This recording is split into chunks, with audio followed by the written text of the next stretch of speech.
kooxda kubadda cagta Liverpool ayaa iyana diyaar u ah inay la soo wareegaan sanadka cusub ciyaaraanka u dhashay wadankaasi Serbia ee Jovic. Laacibkan Luka Jovic waa ciyaaryahan 20 jir ah ay si weyn markaa u soo jiitay qaab ciyaareedkiisa kooxda kubadda cagta Liverpool. ciyaaryahankani ka tirsan xulka wadankaasi Serbia waa laacib ka ciyaara qaybta weerarka Luka Jovic waana xidig si weyn markaa ugu dhex muuqanaya kooxda kubadda cagta ee Benfica. ciyaaryahankan Jovic ayaa si weyn waxa loola xiriirinayaa kooxaha Bayern Munich, Barcelona, Chelsea iyo Tottenham Hotspur. afartaasi kooxood ayaa kooxii ugu dambeeyay ee dalabyada markaa ka gudbinaya saxiixa ciyaaryahankaasi reer Serbia ee Luka Jovic. waxaana maamulka kooxda Liverpool ay diyaar u yihiin inay ka guuleystaan Barcelona, Bayern, Chelsea iyo kooxda kubadda cagta Tottenham. waxaana kooxda Liverpool ay noqonaysaa kooxdii shanaad oo diyaar u ah inay la soo wareegto waryahankaasi reer Serbia ee Luka Jovic. Tobaraha kooxda kubadda cagta Liverpool macallin Jurgen Klopp ayaana markaa kalsooni weyn ku qaba in kooxda kubadda cagta Liverpool sanadka cusub ay la soo wareegi doonto ciyaaryahankaasi reer Serbia ee Luka Jovic.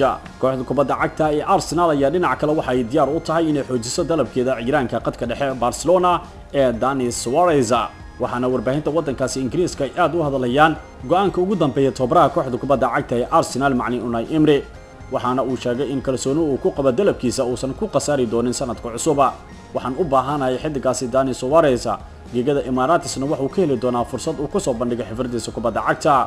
Janis aad u fara badan ay Arsenal sii doontaa haddii laacibkaasi Dani Suarez uu aqbalo inuu ku soo biiro kooxda kubadda cagta Arsenal. waan la socdaa wax walba laakiin Arsenal ayaan aaminsanahay in ciyaaryahankaasi si weyn markaa u soo jiidan doono. waxaana tobaraha kooxda kubadda cagta Arsenal macallin Unai Emery uu sheegay in kooxdiisa kalsooni weyn markaa ay ku qabto in sanadka cusub ay heli doonaan markii dib furman suuq iibsiga ciyaartoyda laacibkaasi Dani Suarez maadaama ciyaaryahanka uu go'aansaday in sanadka cusub uu soo macsalaameyn doono horyaalka wadankaasi Spain.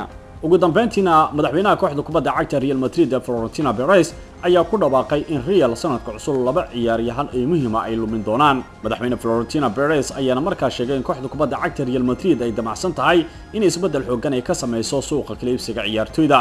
tan iyo xilligii kooxdaasi uu ka ambabaxay Cristiano Ronaldo, Real Madrid waxa ku dhacay jahwareer aad u sareeya. madaxweynaha kooxda kubadda cagta Real Madrid Florentino Perez ayaa kalsooni weyn ku qaba in kooxdiisa wacdar xooggan ay ka muujin doonto suuqa kala iibsiga ciyaartoyda. waxaana Real Madrid ay qorsheynaysaa xidigaha Karim Benzema iyo Gareth Bale inay ka diri doonto garoonka Santiago Bernabeu sanadka cusub maadaama labadan ciyaartoy loo gacnahatinayo horyaalka wadankaasi Ingiriiska. Karim Benzema koox ka mid ah horyaalka wadankaasi Imaaraadka ayaana markaa doonaysa Benzema, laakiin Gareth Bale wali waxa uu ka adkaysanayaa inuu waqti kale ula sii qaato kooxda Real Madrid.